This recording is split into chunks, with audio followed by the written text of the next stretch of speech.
Hi, I'm Ben Scarr. I'm an A&R and I work at Island Records.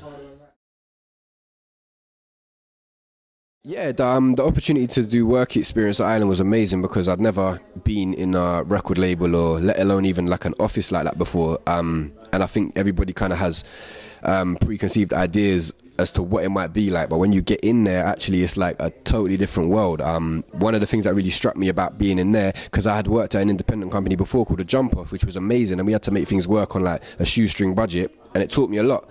Going into Universal, you know, you could come up with mad ideas and people would be like, yeah, let's just make it happen. And that was kind of like a big eye-opener to me. Also just the fact that there's an infrastructure of like 50, 60 people per label doing all kinds of different things, from marketing to press, A&R, online, sales, all kinds of things. So yeah, that was an experience. So doing the work experience really like opened up my kind of eyes to like, wow, this is like a real opportunity. So yeah, it was invaluable.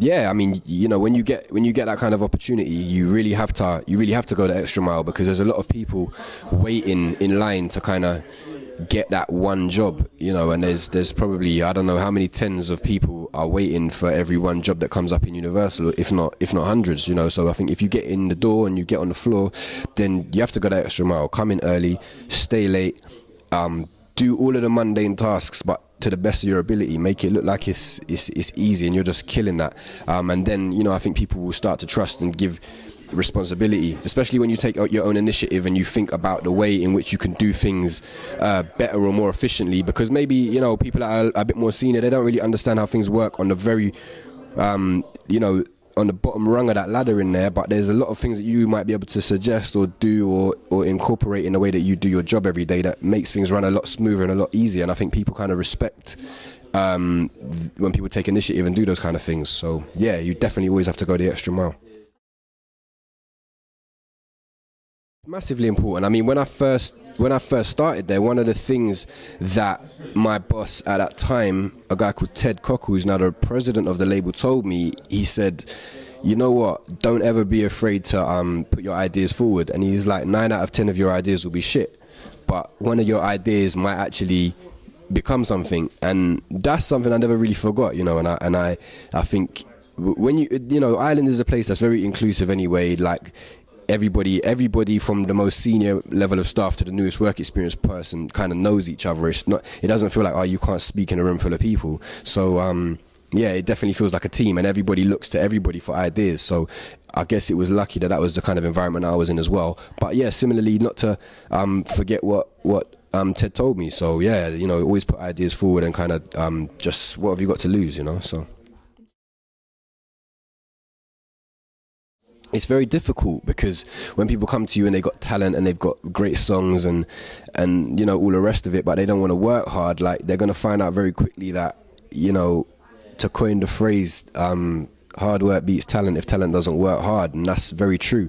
I think there's a lot of people sitting at home on their sofa wondering why X, Y and Z artist is at the top of the chart, thinking, oh, I'm more talented and I'm more gifted and I've got more natural ability or whatever it is. But you know, in this world, especially in the music industry or the entertainment business, like, it is the people that really work the hardest and want it the most and turn up on time and kind of, you know, are good enough. Maybe not the most talented, but they're above the threshold. That's the harsh reality of it. However, I would say when you get a genuine talent and somebody that's genuinely gifted and you know, also couple that with hard work, that's when you just get a superstar, you know. And that's kind of the ideal situation that you want to find out of any artist. And sometimes it takes time for artists to get their attitude right, because maybe they've just been doing music and enjoying it and it's been a hobby for them and something they've like wanted to do as a profession, but haven't actually ever stepped into the realms of doing it professionally.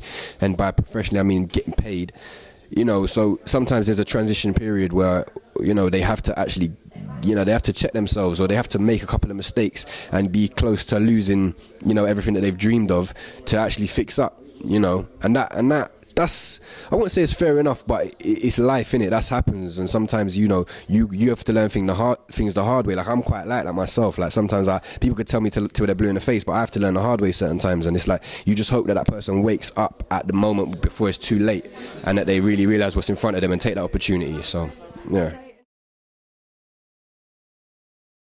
Yeah, I mean, where I'm at right now, I would like to say that most of the artists, if not all of the artists that I'm working with, like, they've come in with a direction, musically, creatively, stylistically, and I think all that we try to do, all I want to do, is kind of accentuate that. Do you know what I mean? And kind of maybe suggest things that are going to complement what they're already doing.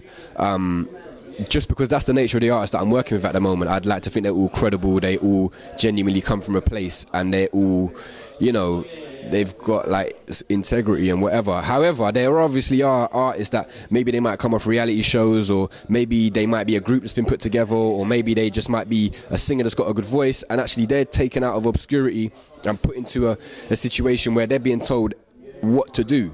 And there's nothing wrong with that. It's just a different type of development process and a different type of artist. So I don't really have any artists like that at the moment, but they exist, and there's nothing, as I said, there's nothing wrong with that. There's many artists today that are people's favourite artists that have been guided and crafted, and you know, I think people find themselves through that, and then sort of when it's rolling, they sort of take the reins for themselves. But yeah.